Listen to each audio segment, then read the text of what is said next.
তো কিছু কিছু মানুষ আমাকে চৈরে চৈরে করে আর কি।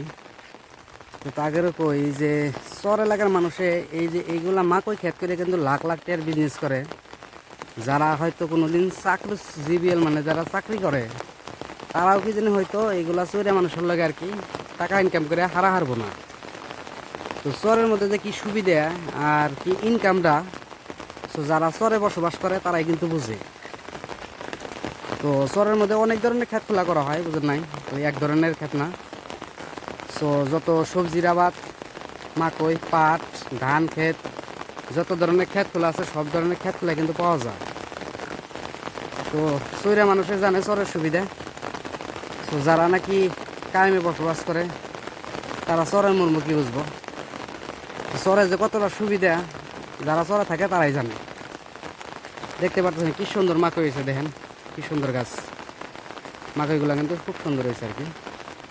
তো কিছুদিন আগে কিন্তু এই যে এইগুলা জমি জামা যত যা দেখতেছেন এইগুলা সব কিন্তু মাকই ক্ষেত করা হয়েছে। কারণ কিছুদিন আগে এগুলা সব সাফ সিকুনা করা হয়েছে। পরে মাকইগুলা তুলে আর কি বর্তমান যে পাট ক্ষেত করছে, পাট বুনছে আর কি। সব ক্ষেতে এগুলা সব ক্ষেতে আর কি পাট বোনা হয়েছে। তো মানে কি চরের ক্ষেতগুলা একটার পর একটা আসছেই, তার মানে মিস নাই। সো এক সিজনে যে সিজনে যে ক্ষেত করা যায় মানুষে আর কি ওই সিজনে ওইগুলা খেতি করে। তো যাই হোক, আজকের দিনটা খুবই ভালো লাগতেছে, কারণ কয়টা দিন ধরে খুব বৃষ্টি পড়তেছে।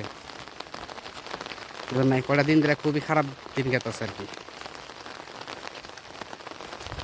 তো এতদিন গরম আসাল মানুষে খালি কইতো যে বৃষ্টি দেনাকে বৃষ্টি দেনাকে, বর্তমান এমন বৃষ্টি দিছে, বর্তমান মানুষের মুখে খালি কয় না রোদ উঠে নাকে রোদ উঠে নাকে।